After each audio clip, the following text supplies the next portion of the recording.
할렐루야. 맹인 소년으로서 세계적인 테너가 된 안드레아 보첼리라고 하는 분이 계십니다.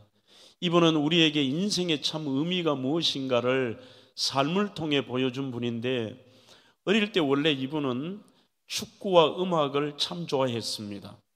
12살 때에 친구들과 축구를 할 때에 찬 그 강한 볼에 눈을 맞아서 완전히 실명을 하게 됩니다.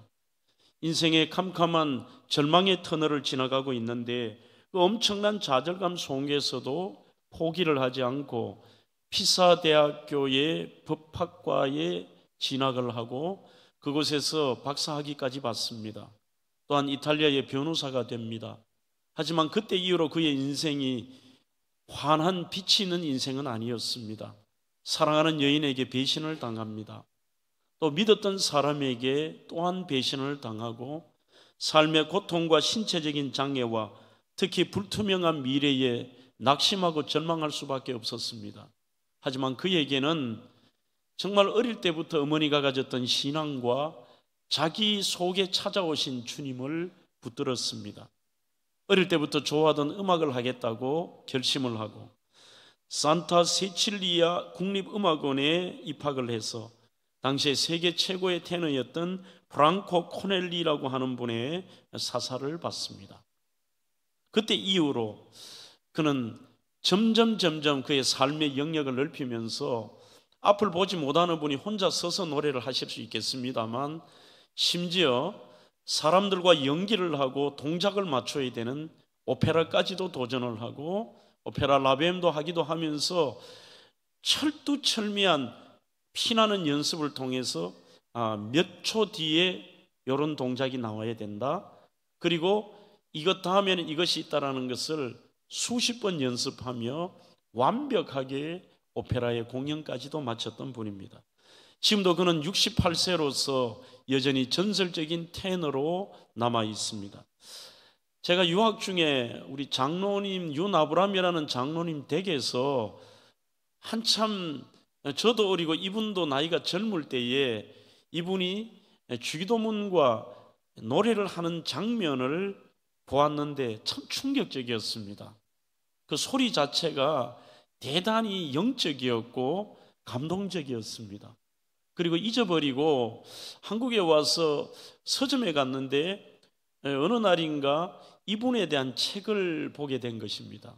제목이 침묵의 음악이라고 하는 책이었습니다. 이 책을 읽으면서 이분이 삶의 그 수많은 고통 속에서 어떻게 그것을 이겨내고 저렇게 웃을 수 있는 자신의 인생의 꿈을 펼칠 수 있었을까? 이 요약을 한다면 세 가지였습니다.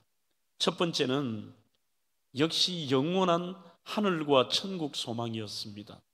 그는 이 땅의 어둠 속에서도 영원한 세계를 바라보았다. 이 말을 확장해서 한다면 비록 이 땅에서는 자기가 앞을 보지 못하는 절망의 이런 신체의 조건으로 살지만 언젠가 영원히 살 그 천국의 소망과 영생의 소망으로 견딜 수 있었다는 것입니다.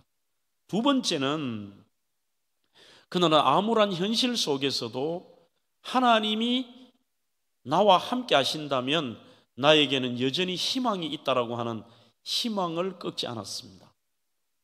세 번째가 제 마음에 와닿았는데 그는 암울한 그 현실과 특히 책의 제목처럼 그 침묵 속에서 찾아온 나는 주님의 음성에 집중하려고 했다. 이렇게 말합니다. 사람이 보지 못하면 듣는 것이 민감해집니다. 수많은 사람들이 이 땅에 살아가며 낙심의 현장에 그가 있을 때는 사람의 소리가 들립니다. 심지어는 부정적인 소리와 절망의 소리가 들립니다.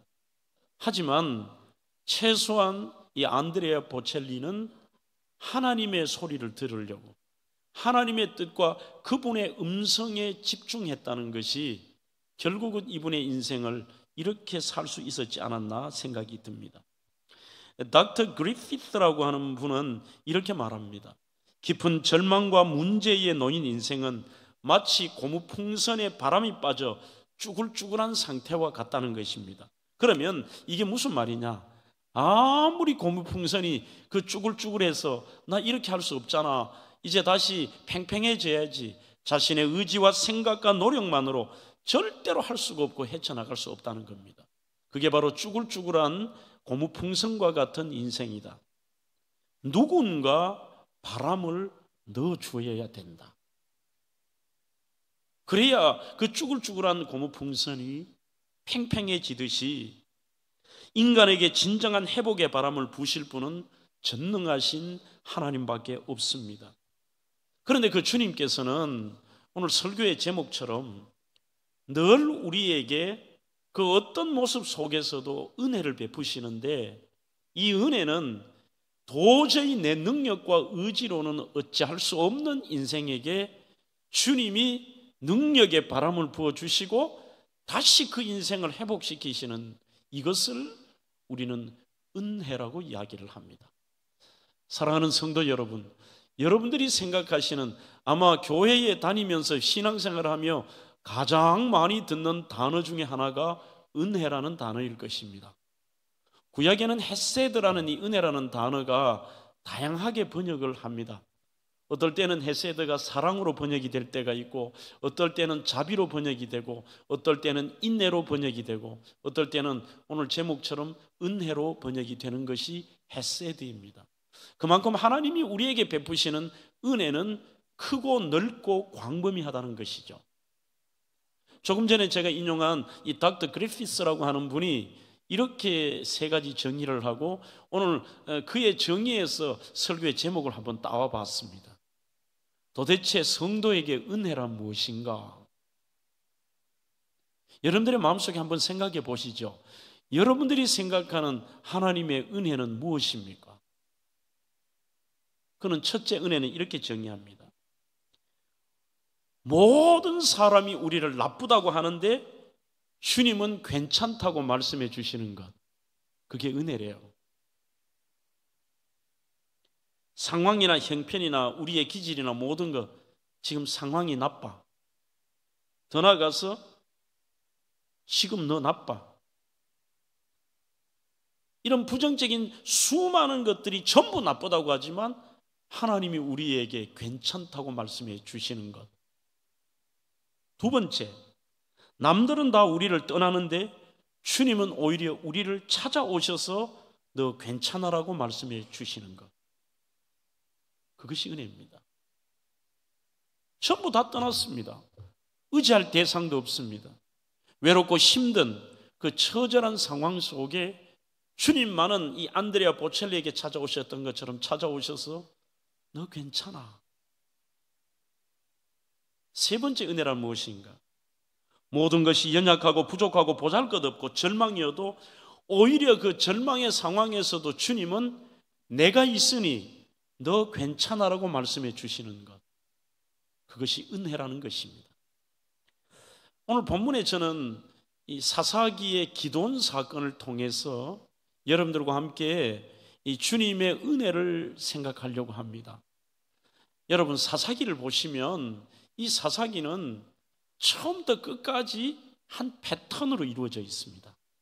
패턴이라는 것은 한 번 있고 없어지는 것은 패턴이 아니고 늘 그것이 반복이 되는 것이죠. 첫 번째는 인간의 반역입니다. 하나님의 은혜를 누렸지만 인류 역사상 아담으로부터 하와로부터 사람들은 하나님께 반역합니다. 그러니 하나님의 은혜를 받았으면 그분의 자녀로서 정말 우리가 그분께 순종하고 믿음으로 사는 게 아니라 이 인간의 악한 본성이 인간이 반역을 하는 거죠. 리벨리션이라고 하죠. 그러면 그 반역을 하는 동안 금방 하나님께서 야단을 치시고 징계를 하는 게 아니라 참고 또 참으세요. 더 이상의 방법이 없다고 생각하시면 그때 하나님이 쓰시는 방법이 보응입니다. 리트리뷰션이라고 하죠. 하나님이 징계를 통해 안타까워하면서 깨달으라는 것입니다. 아이들이, 부모님이 왜 아이들에게 매를 댑니까? 그 아이가 미워서가 아닙니다. 두 번 다시 이런 일을 하지 마라. 그리고 그 아이에게 경고하며 안타까운 사랑으로 보응하는 것이죠. 그러면 그 매가 두렵고 이 징계 때문에 인간은 리펜던스라고 합니다. 회개를 합니다. 왜? 못 견디니까요. 오늘 상황이 그렇습니다. 막 부르짖습니다. 그 다음에 네 번째는 하나님은 은혜의 하나님이신데 그렇게도 반역하고 또 반역하고 또 용서해 주시면 나중에 반역함에도 불구하고 또 하나님은 회개하는 그 인생에게 구원해 주십니다. 레스큐죠. 계속 반복해요. 이제 구원하고 두 번 다시 나는 이런 인생 살지 않을 거야. 이게 안 됩니다. 또 삶이 편해지고 하나님이 은혜를 주시면 또 반역합니다. 죄를 짓습니다. 어쩔 수 없이 하나님이 또 안타깝게 매를 대십니다. 그러면 또 힘드니까 회개합니다. 시간이 지나면 하나님이 또 살려주십니다. 또 죄를 짓는 것. 이게 어찌 보면 사사기가 처음부터 끝까지 이 수백 년 동안 계속되어 오는 그들의 패턴인데 오늘도 여전히 똑같습니다. 사사기 6장 1절에 이렇게 시작이 됩니다. 이스라엘 자손이 또 이렇게 얘기합니다. 이번 처음이 아닙니다. 또 여호와의 목전에 악을 행하였으므로 반역합니다. 드보라 여선지자가 일어나서 백성을 구원한 다음에 40년 동안이나 편안했습니다. 아무 문제 없었습니다. 야 룰루랄라 이제 편안해. 이제는 우리는 두 번 다시 그런 어려운 시간이 오면 안 돼. 하나님을 찾고 믿음으로 살자. 아닙니다. 패역합니다. 우상 숭배합니다. 하나님을 떠납니다. 그리고 세속화됩니다. 이게 40년 동안에 이들이 여전히 그렇게 되면서 태평세월을 지나고 또 죄를 지으니까 어쩔 수 없이 하나님께서 그들에게 징계를 위해 미디안이라고 하는 족속을 세웁니다. 미디안은 사해 바다의 동북쪽에 있는 아주 잔인한 족속인데 한 곳에 터전을 마련해 같이 사는 족속은 아닙니다. 흩어져 사는데 그들이 이렇게 흩어져서 어디까지 사느냐면 사해 동북부 지금의 요르단으로부터 유브라데의 이라크 땅까지 흩어져서 그들은 우리 옛날 산적과 비슷합니다. 흩어져서 바위 속에 있다가 가만히 웅크리는데 지금 이 기드온 시대 때는 그렇게 흩어져 살던 미디안이 함께 모아진 상태입니다. 강력한 것이죠. 도저히 이스라엘이 감당이 안 됩니다. 그 죄 속에 있던 이들에게 미디안은 산발적으로 나타나기도 하는데 잔인하고 교활하고 산적 기질이 있어서 농사나 가축을 짓도록 가만히 내버려 둡니다. 이렇게 두었다가 다 짓고 나면은 급습을 해가지고 곡식을 빼앗아가고 가축을 데리고 가고 여자들은 겁탈하고 그리고 끌고 가고 말을 불을 찔러버립니다. 무서운 존재인 거죠. 그러니 그들에게 뭔가 곡식이 있다. 하지만 지금의 상황은 그 끝자락인 것 같습니다. 이 힘센 미디안에게 엄청나게 당하고 조금도 그들이 살아갈 방법이 없는데 목전에서 악을 행해서 하나님께서 그들에게 이제 보응을 하셨습니다. 6절 7절 이스라엘이 미디안으로 말미암아 궁핍함이 심한지라. 이에 너무 배고프고 다 뺏겨버리고 어찌할 수도 없고 벌벌 떨고 있으니까요. 그제서야 또 하나님께 회개합니다. 부르짖습니다. 하나님 살려주십시오. 하나님 살려주십시오. 그러자 하나님께서 이들에게 또 구원하십니다. 그때 그들의 구원을 위해 세운 지도자가 오늘 바로 기드온입니다. 하지만 하나님이 기드온을 세우신 것을 통해 오늘 우리가 몇 가지 생각할 게 있습니다. 기드온은 민족을 구원할 만한 인물이 아닙니다. 소위 이름값을 못하는 사람입니다. 여러분 기드온의 이름의 뜻이 뭔지 아세요? 원래 기드온의 이름의 뜻은 벤다 자른다는 의미를 가지고 있습니다. 아주 과감하다는 것이죠. 역동적이고 아주 확실하다는 뜻이 있습니다. 칼로 베버린다는 뜻입니다. 두 번째 이 기드온의 뜻은 크다 위대하다는 뜻도 있습니다. 하지만 이름과 반대입니다. 기도는 대단히 소심합니다. 소심할 정도가 아니라 아예 조금은 부정적인 사람입니다. 패배주의가 많습니다. 난 안 돼. 우리 민족은 안 돼. 우리 집안은 안 돼. 이런 사람입니다. 그런데 하나님께서 이런 처절하게 미디안을 통해 징계를 하면서 힘들어하는 그들에게 찾아오십니다. 찾아오셔서 그 수많은 사람 중에 제일 못한 지파, 제일 못한 사람, 이름값도 못하는 기드온에게 와서 주님이 말씀하십니다.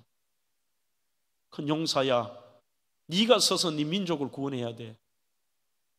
그러자 그는 변명합니다. 제가 어떻게 합니까? 못합니다. 할 수 있어. 괜찮아.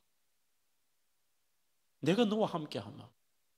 그래도 받아들이지 않습니다. 오늘 13절로 15절은 전부 하나님 앞에 못한다 그러고 핑계하고 변명하는 내용입니다.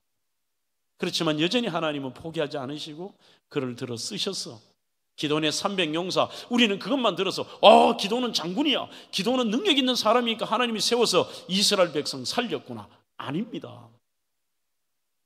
이런 소심하고 부정적이고 문제있고 약한 사람을 들어서 이스라엘을 다시 구원하신 하나님의 스토리인 것입니다. 오늘 이 본문을 통해 하나님이 기드온을 부르신 것을 통해 은혜가 뭔가를 저희들에게 잘 보여주고 계십니다. 첫 번째는 주님은 연약하고 보잘것없는 인생을 돌아보시고 찾아오십니다. 그것이 은혜입니다. 11절에 여호와의 사자가 아비에셀 사람 요아스에게 속한 오브라에 이르러 상수리 나무의 아래에 앉으니라. 마침 요아스의 아들 기드온이 미디안 사람에게 알리지 아니하려 하여 밀을 포도주 틀에 타작하더니, 그렇게 되어 있습니다. 멋진 장면, 대단한 장면이 아니고 한번 상상해 보시죠. 이 소심하고 요즘 MBTI로 말하면 아주 극아입니다. 극아이. 남의 눈치나 보고 벌벌 떨고 못한다고 패배해 있고 아주 성격은 이 아이로서 내성적인 그런 사람입니다. 지금 그가 포도주 틀에서 타작한다는 게 어떤 말이냐면, 화면을 잠깐 보여드리겠습니다. 지금 저것이 이스라엘에 남아있는 포도주 고대의 틀의 모습입니다. 크기는 장정 3사람 정도가 들어가면 4사람 들어가면 꽉 차요. 저기에서 포도를 수확하면 밑에 구멍이 되어 있는 곳에 거기에 거름망을 칩니다. 치고 여기에 포도를 어마어마하게 집어넣고 위에서 장정 3사람이 올라가서 그것을 밟습니다. 몇 시간을 밟으면 이게 지디겨져서 거기에 포도의 즙이 저 아래로 떨어져서 망을 거쳐서 아래로 가면 그것이 흘러내려서 저쪽 편에 가면은 포도즙을 받을 수 있는 거죠. 저게 포도주 틀이, 지금 나오는 포도를 짜는 틀입니다.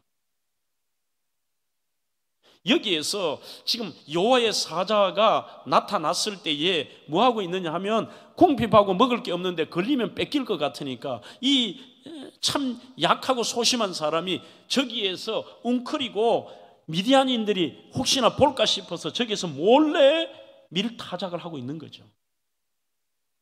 한 모습을 상상해 보세요. 무슨 장군의 모습이 있고 위대한 사람의 모습이 거기 어디 있습니까? 이 걸리면 어떻게 하지? 이거 큰일 나는데? 이 소심하게 자기 먹을 것 몇 개 하려고 거기에서 눈치 봐가면서 현재 이 타작하고 있는 모습이죠. 그런 연약하고 보잘것없는 기드온에게 나타나셨습니다.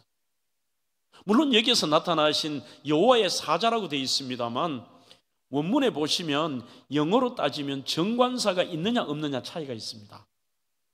여호와의 사자에 정관사가 붙지 않으면 이 차이는, 붙어 있지 않은 것은 진짜 말 그대로 하나님의 메신저고 천사들입니다. 종들입니다. 하지만 종종 창세기 18장, 출애굽기 3장이나 이런 데 보시면은 여호와의 사자라고 되어 있는데 거기에는 정관사가 붙어 있습니다. 이것은 바로 구약에 나타나신 예수님, 성자 예수님이며, 하나님 당신 자신을 말씀하실 때에 그렇게 표현할 때도 있습니다.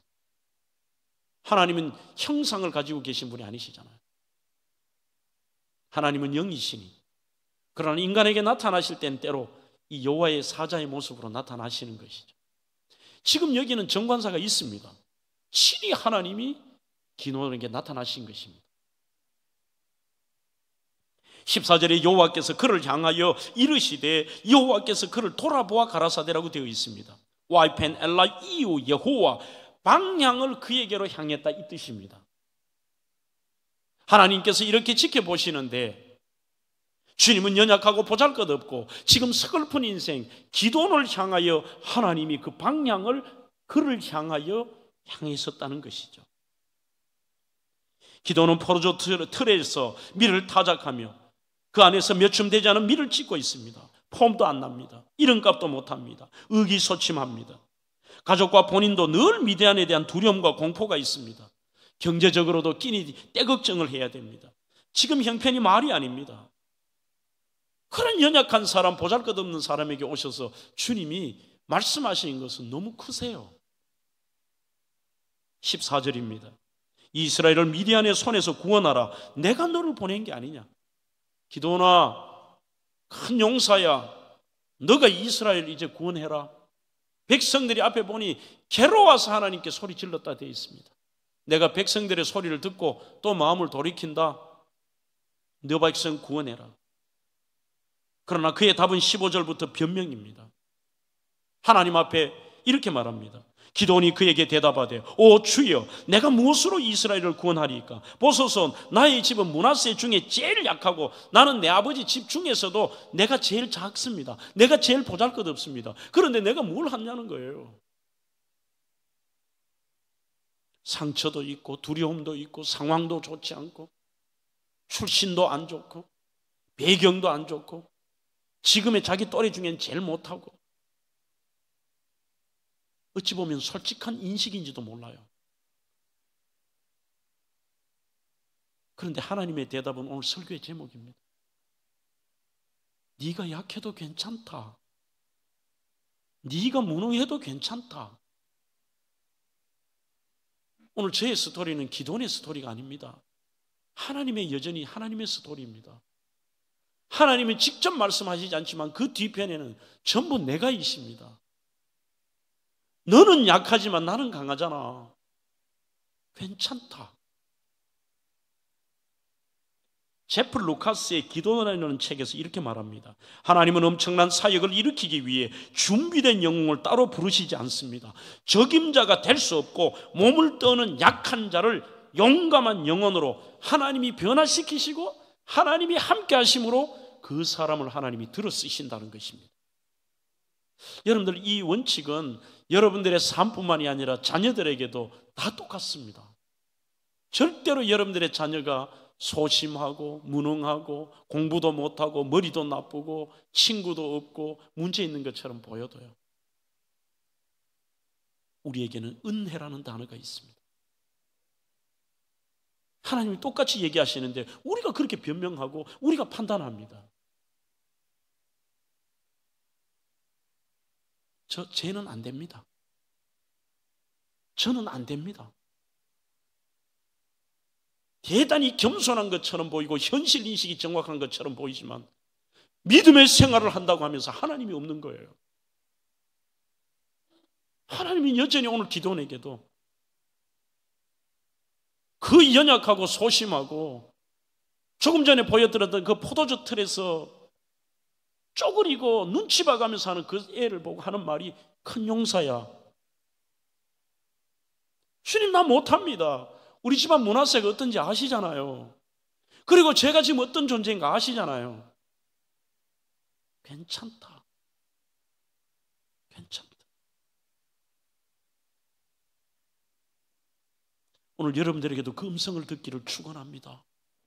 주님께서 여러분들 보시고도요, 괜찮다. 여러분들의 자녀들과 여러분들의 삶을 보시면서도 괜찮다. 여러분들이 판단하지 마십시오. 우리 주님의 특징은 역설이십니다.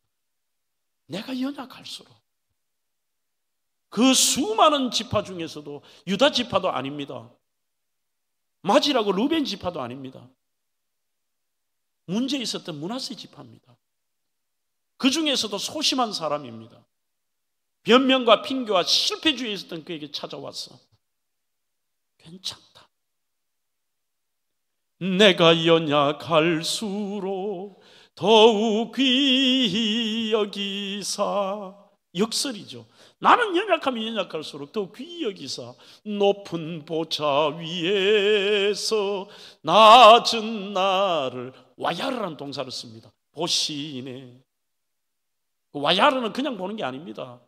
관심과 안타까움을 가지고 보시면서 내가 어떻게 도와주지? 그렇게 관심 있게 보시는 게 와야르입니다. 낮은 나를 보시네. 그것이 하나님이 일하시는 방법입니다. 저는 호세아를 읽으면서 하나님의 일하시는 방법을 찾을 수가 있었습니다. 여러분, 하나님은 어떻게 일하실까요? 그 연약한 자들, 문제 있는 사람을 하나님이 들어 쓰시거나 은혜를 베푸실 때 하는 방법이 세 가지가 있습니다. 호세아도 마찬가지였습니다. 타락한 길거리에 창녀를 데리고 와서 결혼하라고 하니까 못하겠는 것입니다. 하나님이 하시는 방법의 세 가지를 소개해 드리겠습니다. 호세아 2장에 보면 그 힘들고 어렵다고 하는데 주님이 제일 먼저 하시는 방법은 설득하심입니다.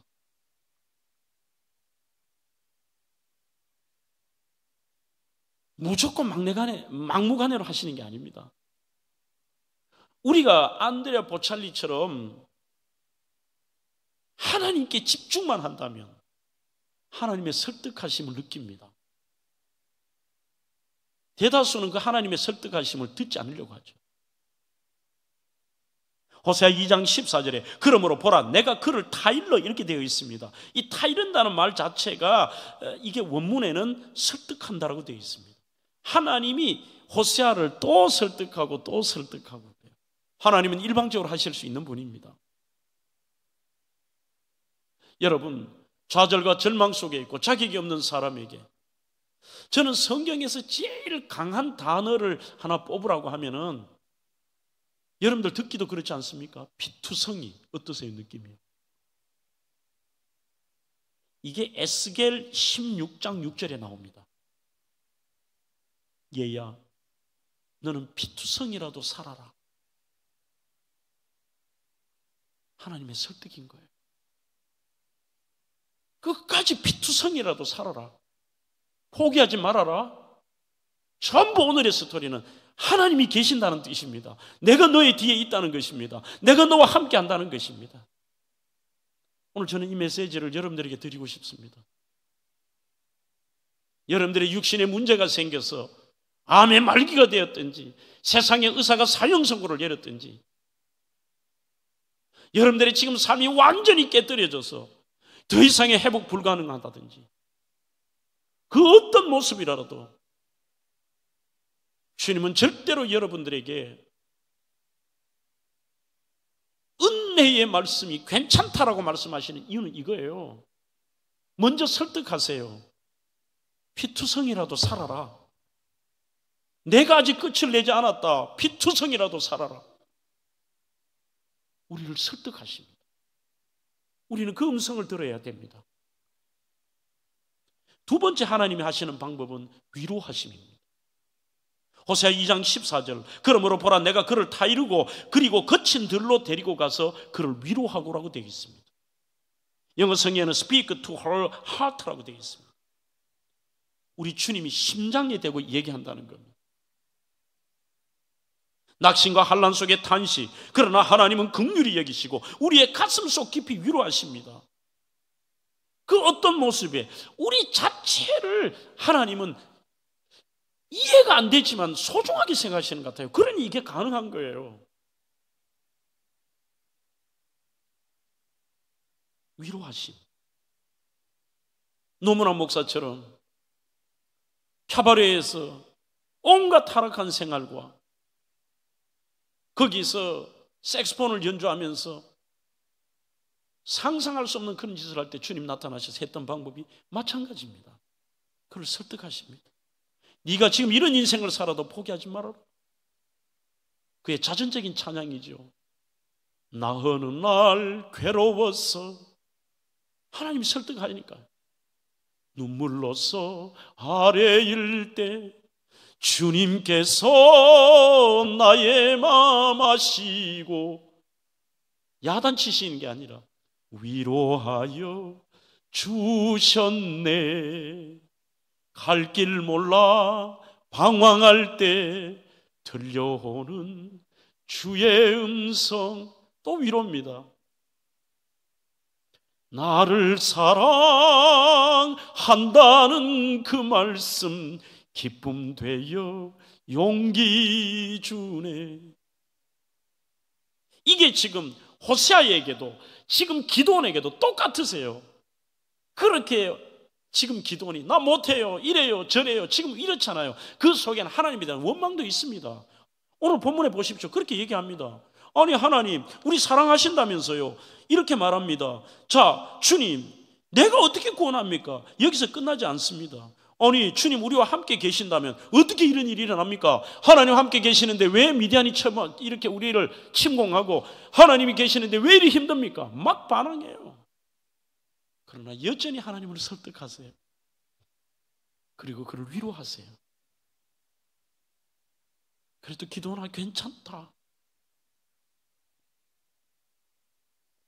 그때 주님께서 세 번째 쓰시는 방법은 회복시켜 주십니다. 내가 너와 함께 하마. 괜찮아. 내가 함께 하는데. 이것이 바로 연약한 자들에게 찾아오셔서 쓰시는 하나님의 방법입니다. 또한 주님은 찾아오신 하나님은 우리에게 사명을 주시고 저희들의 숨겨진 가능성을 봐주십니다. 여전히 우리의 좋은 것을 봐주시고 우리의 숨겨진 가능성 봐주시는 것, 그게 은혜입니다. 14절입니다. 너는 가서 이 너의 힘으로 이스라엘을 미디안의 손에서 구원하라. 내가 너를 보낸 게 아니냐 그래요. 자, 그런데 하나님께서 12절에 뭐라고 기도원에게 나타나 부르냐 하면은 완전히 장면과 어울리지 않습니다.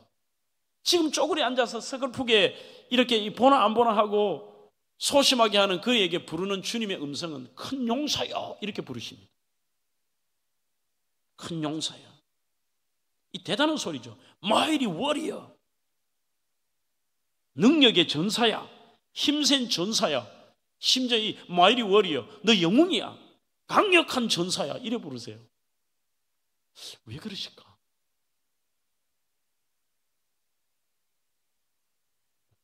기도원의 첫 반응은 원망과 거부입니다. 여호와께서 우리를 버리사 미디안의 손에 우리를 넘겨주셨나이다. 하나님께 원망합니다. 하나님 우리 버리셨잖아요. 그리고 하나님께서 하나님 사랑하는 백성 이룰 수 있습니까? 하나님이 우리를 미디안의 손에 넘겨주셨잖아요. 하나님 핑계댑니다. 자기들이 죄진 줄을 모릅니다. 그리고 더 빈정댑니다. 아이고 주님, 내가 뭔데 내가 우리 이스라엘 구원한단 말입니까? 하나님 주소 잘못 찾으셨습니다. 찾아오신 하나님께 감정을 드러냅니다. 관점이 달라요. 자기가 자기를 판단해 버립니다. 나는 안 돼. 나는 끝났어. 나는 할 수 없어. 그러나 주님은 그 숨겨진 가능성. 하나님은 사람들이 직접 하나님께 원망하고 따지는 것을 저는 이번에 이런 생각도 해봤습니다. 야, 우리가 하나님께 좀 원망하고 따지는 것은 하나님이 좀 용납하시는 것 같아요. 하나님이 제일 싫어하는 것이 원망과 불평하는 것입니다. 이스라엘 백성을 광야에서 다 죽여버리시지 않습니까? 그런데 이건 또 무슨 뜻일까? 저는 이렇게 해석하고 싶습니다. 자신이 받아들이지 못하는 상황과 아픔 때문에 절대로 세상을 향해, 사람들을 향해 하나님을 모욕하거나 다른 사람을 원망하거나 자신의 인생을 불평하지 마십시오. 오히려 솔직하게 하나님께 드러내는 것. 제가 말을 원망하고 따진다고 되어 있습니다만 하소연이라고 하면 좋을 것 같습니다. 힘들 때 하나님께 하소연하라니까요. 희한하게도 성경에 모세도 야곱도 오늘 기도원도 전부 정말 하나님 앞에 불만 가진 것처럼 얘기하지 않습니까? 모세도 하나님 내가 누군데 내가 뭐 민족을 살립니까? 너 보낸 자 누구라고 하면 내가 뭐라 그럴까요? 하나님 나 말도 못합니다. 나는 능력도 없습니다. 나이도 많습니다. 계속 불평하지 않습니까? 변명하지 않습니까? 오늘 기도원도 마찬가지입니다. 하나님은 자녀들이 하나님께 하소연하는 것을 들으시는구나. 이사야 45장 15절에도 구원자 이스라엘의 하나님이여 진실로 주는 스스로 숨어 계시는 하나님이라 그럽니다. 하나님 안 보이시네요. 하나님 어디 계세요? 하나님 도대체 왜 이러세요? 하소연을 해도 하나님께 하시고 기도해도 하나님께 하시고, 오늘 저희 이야기는 우리의 삶 속에 하나님께 이 안드레아 보첼리처럼 그분의 음성과 그분께 집중하라는 것입니다. 사람의 말에 낙심합니다. 사람에게 원망과 하나님께 대한 섭섭함을 말하지 마십시오. 사람들은 늘 우리의 약점을 지적합니다. 사탄은 그 약점을 통해 우리를 낙심시킵니다. 상처를 들추어냅니다. 실패를 들추어냅니다. 지금의 모습을 부정적으로 보게 만듭니다. 사탄은 말합니다. 너는 할 수 없다. 변화될 수 없다. 너는 끝이다. 그렇게 살 수밖에 없다. 그러나 주님은 주름배를 움켜쥐고 몰래 눈치 보고 포도주 틀에서 곡식 찢는 이 서글픈 기도원에게 말합니다. 큰 용사야. 나는 너의 그 숨은 가능성 안다. 내가 있으므로 너 할 수 있다. 너 큰 용사야.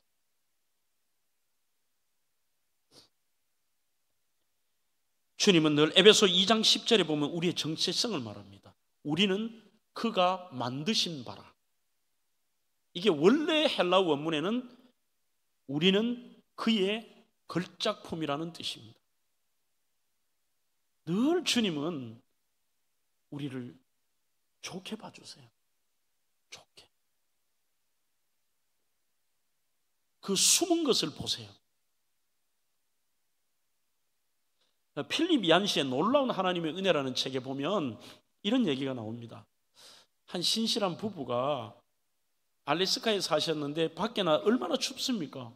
돌아오는데 자기 집 앞에 한 남루한 옷을 입은 여인이 쓰러져 있습니다. 냄새가 심각합니다. 술에 취한 채 눈밭에 누워있는 한 여인인데 보기만 해도 알겠습니다. 그러자 대화를 나눕니다. 술이 많이 취했는가 봐. 불황자인가? 그런데 길거리에 창녀 같아.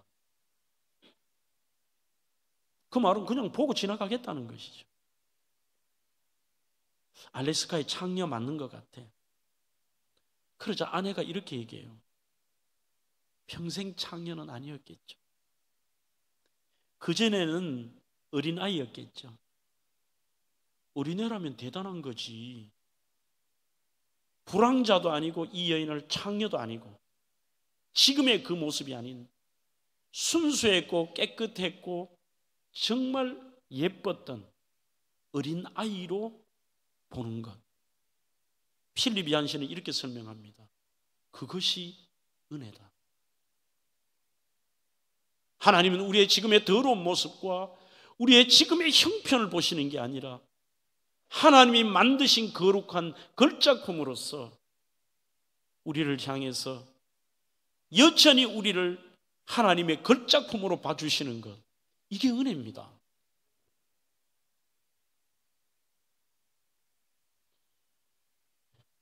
사랑하는 성도 여러분, 오늘 저는 마지막으로 여러분들에게 이런 정의를 하면서 설교를 마무리하고자 합니다. 어떤 경우에도 주님이 찾아오셔서 괜찮아라고 말씀해 주시는 것이 뭐냐? 내가 너와 함께 하기 때문이야 라는, 이것이 은혜입니다. 12절, 14절, 16절 계속해서 말씀합니다. 큰 용사여 여호와께서 너와 함께 계시도다. 14절 내가 너를 보낸 게 아니냐. 16절 여호와께서 이르시되 내가 반드시 너와 함께 하리니 너가 미디암 사람 치기를 한 사람 치듯 하리라. 그렇게 말씀합니다. 이사야 41장 14절에는 버러지 같은 너 야곱아, 그런데도 이렇게 말합니다. 나 여호와가 말하노니 내가 너를 도울 것이야. 여호수아 1장 9절에도 강하고 담대하고 두려워하지 말아라. 그 이유는 내 하나님 여호와가 너와 함께 하느니라. 하나님이 함께 하신다는 것입니다. 그런데도 왜 오늘 기도원처럼 우리는 두려워하며 공포 속에 살아가고 자기 자신에 대해서 의기소침하고 절망하며 삽니까? 그 이유는 결국은 단 하나입니다. 우리가 하나님께 집중하지 못하기 때문에. 오늘 저는 중간지대의 불안이라는 상담한 용어로 설교를 마무리합니다. 이게 무슨 말이냐면 상담학에서 나온 용어가 중간지대라는 말이 있습니다.